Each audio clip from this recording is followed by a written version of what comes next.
നമ്മളിവിടെ നിൽക്കുമ്പോഴാണ് തന്നെ ഇത് ഇവിടെ എല്ലാ എലികളാണ്, ചുറ്റോട്ടത്ത് മുഴുവൻ എലികളാണ്. ഞാൻ പറഞ്ഞില്ലേ 20,000, ചില ഒരു ആർട്ടിക്കിളിൽ ഞാൻ വായിച്ചു 20,000 എലികളാണ് ഇവിടെ ഉള്ളതെന്ന്. ഭയ്യ കിത്തന ചുവാ ഇത്? यहाँ पे समथिंग 1 लाख के करीब चूहे। 1 लाख है? मैं सोचा 20,000 ऐसा कुछ होगा.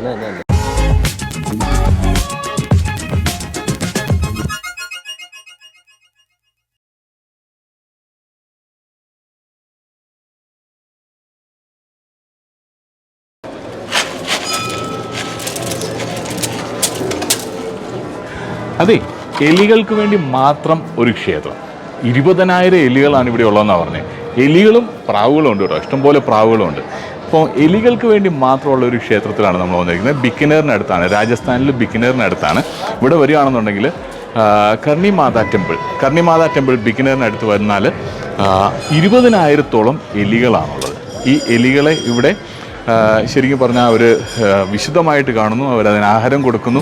അതിന് കൊടുക്കുന്ന ആഹാരത്തിൽ നിന്നൊരു ഭാഗം പ്രസാദമായിട്ട് അവർ നമുക്കും തരും കേട്ടോ, നമുക്ക് വേണമെന്നുണ്ടെങ്കിൽ നമുക്ക് കിട്ടുന്ന ആ പ്രസാദം ഈ എലികൾക്ക് തന്നെ കൊടുക്കാം.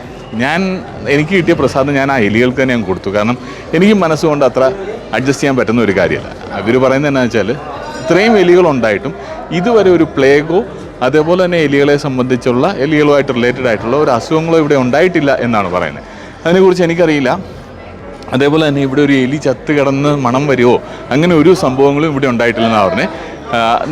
ഞാനും കണ്ടില്ല കേട്ടോ, എലി ചത്ത് കിടക്കുന്നതായിട്ടോ അങ്ങനെ എന്തെങ്കിലും സ്മെല്ലുള്ളതായിട്ടോ കണ്ടില്ല. സ്മെല്ലുണ്ട്, ഇപ്പോൾ എലികളൊക്കെ ഉണ്ടെന്നുണ്ടെങ്കിൽ ചെറിയ തോതിൽ സ്മെല്ലുണ്ട്, പ്രാവിൻ്റെയൊക്കെ സ്മെല്ല് ചെറിയതായിട്ടുണ്ട്. അല്ലാതെ എലി ചത്ത് ചീഞ്ഞ് നടക്കുന്ന ആ സ്മെല്ലില്ല. ഈ കർണിമാതാവെന്ന് പറയുന്നത് പണ്ട് ഒരു വിശുദ്ധ സ്ത്രീയായിരുന്നു. പുള്ളിക്കാരത്തി ഈ ബിക്കനേറിനടുത്തുള്ള ഒരു ഗ്രാമത്തിലെവിടെയോ ആണ് താമസിച്ചിരുന്നത്. അപ്പം പുള്ളിക്കാരത്തി ഏകദേശം 150 വർഷത്തോളം ജീവിച്ചിരിക്കുകയും പുള്ളിക്കാരത്തി കല്യാണം കഴിച്ചതിന് ശേഷം ഒരു വിവാഹ ജീവിതം കണ്ടിന്യൂ ചെയ്യാനായിട്ട് പുള്ളിക്കാരത്തിക്ക് താല്പര്യം ഇല്ലാഞ്ഞതുകൊണ്ട് പുള്ളിക്കാരത്തി സ്വന്തം അനിയത്തിയോട് ഹസ്ബൻഡിനെ, പുള്ളിക്കാരത്തി കല്യാണം കഴിച്ച ആ മനുഷ്യനെ കല്യാണം കഴിക്കാൻ പറയും. പിന്നെ പുള്ളിക്കാരത്തി ആ വിശുദ്ധ ജീവിതം കണ്ടിന്യൂ ചെയ്തു എന്നൊക്കെയാണ് ഞാൻ വായിച്ചറിഞ്ഞത്.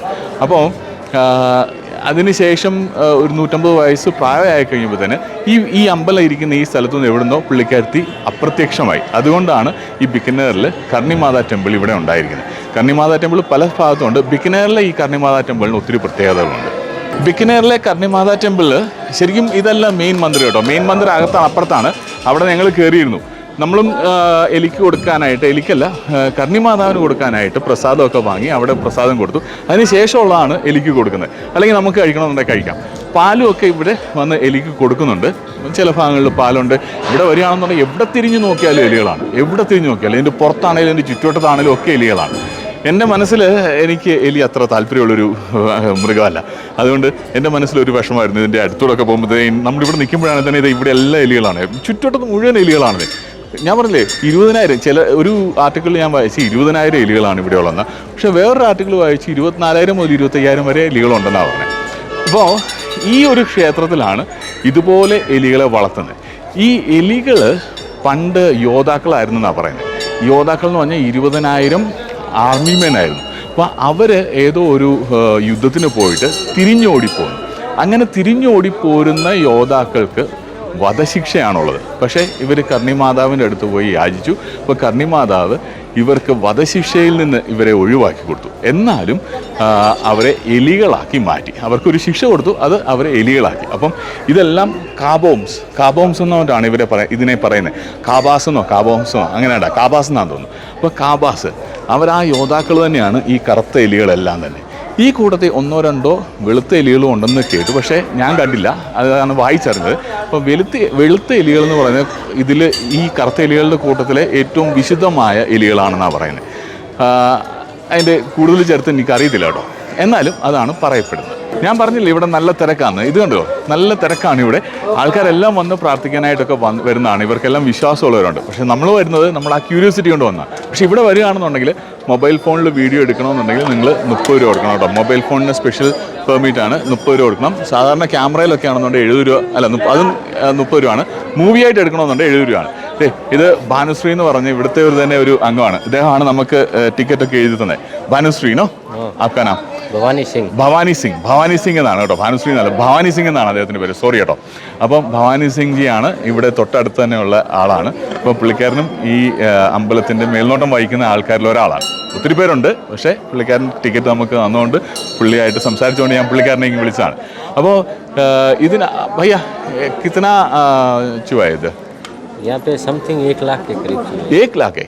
मैं सोचा 20,000 ऐसा कुछ होगा। नहीं। 1 लाख का अगर इधर से एक चूहा, मैंने ऐसा पढ़ा है, एक चूहा मर गया तो वापस ये माता जी के वंशज के या गांव में लोग रहते हैं, तो उसी गांव के लोग मतलब वंश के जो कोई एक्सपायर होता है तो यहाँ पे चूहा बन जाता है, चूहा मरता है वापस उसी वंश में जन्म ले लेता है। ओह, ऐसी कहानी है। आप थोड़ा बनाओ मेरे। और एक गोल्ड चूहा रखते हैं बोला भाई 30 रुपये चार्ज दे, कैमरा 10 रुपये 30 रुपये टिकറ്റ് ले ले फिला। പുള്ളിക്കാരൻ പറയുന്നതിൻ്റെ ഇടയ്ക്ക് ഒരാളിങ്ങനെ വീഡിയോ എടുത്തപ്പോൾ അന്ന് 30 രൂപ പൈസ കൊടുക്കണം, കാരണം ടിക്കറ്റ് എഴുതി കഴിഞ്ഞു. അപ്പോൾ ഇവിടുന്ന് വീഡിയോ എടുത്താലോ ഫോട്ടോ എടുത്താലോ 30 രൂപ കൊടുക്കണം കേട്ടോ. അതുപോലെ പുള്ളി പറഞ്ഞതെന്ന് വെച്ചാൽ 1 ലക്ഷത്തിന് മേളിൽ എലികളുണ്ടെന്ന് പറഞ്ഞത്. പക്ഷെ ഞാൻ വായിച്ചറിഞ്ഞ 20-25 വരെ വായിച്ചു. അപ്പോൾ പുള്ളി പറഞ്ഞപ്പോൾ 1 ലക്ഷമായി. ഏതായാലും അതിനകത്തൊരു ചുവ മരിക്കുകയൊക്കെ ആണെന്നുണ്ടെങ്കിൽ ഈ കർണി മാതാവിൻ്റെ റിലേറ്റീവ്സൊക്കെ തന്നെ എലികളായിട്ട് ഇങ്ങ് വരുമെന്നൊക്കെയാണ് പറഞ്ഞത്. അതിൻ്റെ അകത്തൊക്കെ കഥകൾ എന്ന് വേണം ഉണ്ടെന്നുള്ള കാര്യം നമുക്കറിയില്ല. ഏതായാലും अगर एक चूहा मिस हो गया तो एक गोल्डन चूहा वापस रखना है। वो किसी के गलती से, हाँ गलती से किसी के मिसिंग की वजह से अगर पैरों के नीचे वगैरह आ गया ना, तो यहाँ पे वापस आपने माता जी के डोनेट करने के लिए नहीं, पनिशमेंट है। ओ पनिशमेंट के लिए वो कुछ भी रख सके, गोल्डन സിൽവർ. അതാണ് കേട്ടോ, അത് ഞാൻ വായിച്ചതാണ്.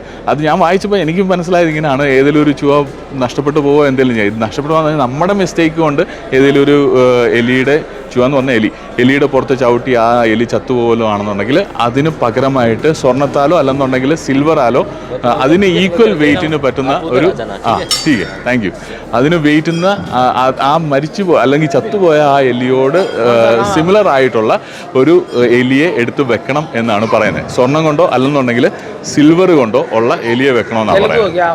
മെയിൻ ക്ഷേത്രം എന്ന് പറയുന്നത് ഇതാണ് കേട്ടോ, ഇതാണ് മെയിൻ ക്ഷേത്രം. ഇതിനകത്തോട്ട് നമുക്ക് നടന്നു പോകണം.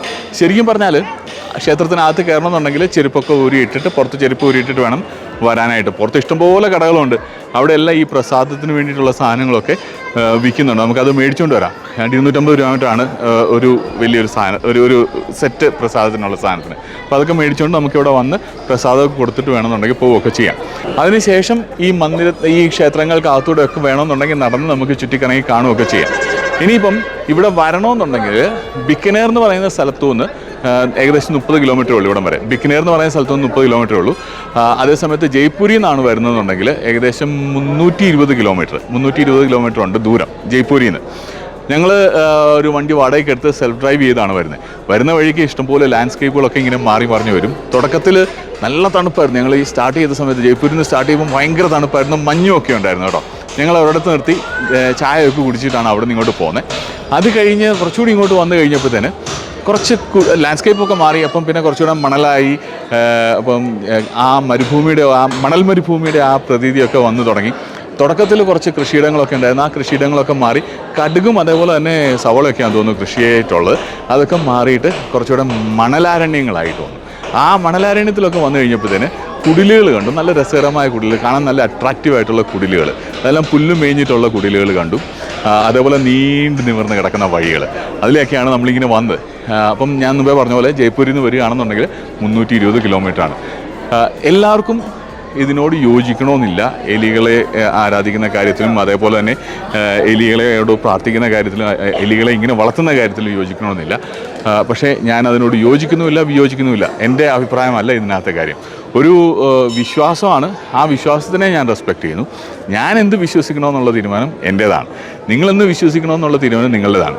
ഇവരെന്ത് വിശ്വസിക്കണമെന്നുള്ള തീരുമാനം ഇവരുടേതാണ്. അപ്പോൾ അവരുടെ ആ വിശ്വാസത്തിന് ഞാനും റെസ്പെക്റ്റ് കൊടുക്കുന്നു, നിങ്ങളും ദയവ് ചെയ്ത് റെസ്പെക്റ്റ് കൊടുക്കും. മോശമായ രീതിയിൽ ഒരു വിശ്വാസത്തിനെതിരായിട്ട് കമൻറ്റ് എഴുതാതിരിക്കുകയാണെന്നുണ്ടെങ്കിൽ അത് നിങ്ങളുടെ സെൽഫ് റെസ്പെക്റ്റിന് നല്ലതായിരിക്കും എന്ന് ഞാൻ ജസ്റ്റ് ഒന്ന് പറഞ്ഞു. ഇനിയിപ്പം അവരവരുടെ ഇഷ്ടം, കമൻറ്റ് എഴുതുക എന്നുള്ളതും നമ്മുടെയൊക്കെ റൈറ്റ് തന്നെയാണ്. ഏതായാലും നമ്മൾ ഇവിടെ നിന്ന് അടുത്ത സ്ഥലത്തേക്ക് പോവാണ്. ബിക്കനേർ എന്ന് പറഞ്ഞപ്പോൾ വേറൊരു കാര്യം ആലോചിച്ചു. ബിക്കനേറിൽ സ്വീറ്റ്സ് വളരെ സ്പെഷ്യലാണ് കേട്ടോ. ബിക്കനേർ സ്വീറ്റ്സ് വളരെ സ്പെഷ്യലാണ്. അതേപോലെ തന്നെ ബുദ്ധിയ എന്ന് പറയുന്നൊരു സ്വീറ്റുണ്ട് ബിക്കനേറിൽ, വളരെ സ്പെഷ്യലാണ്. പക്ഷേ നമ്മൾ യാത്ര തുടരുകയാണ്, മരുഭൂമിയിലേക്ക് പോവുകയാണ്, കൂടുതൽ മരുഭൂമിയിലേക്ക് പോവുകയാണ്. നിങ്ങളേതായാലും ഹാപ്പി ആയിട്ടിരിക്കുക, കൂടെ ഉണ്ടാവുക.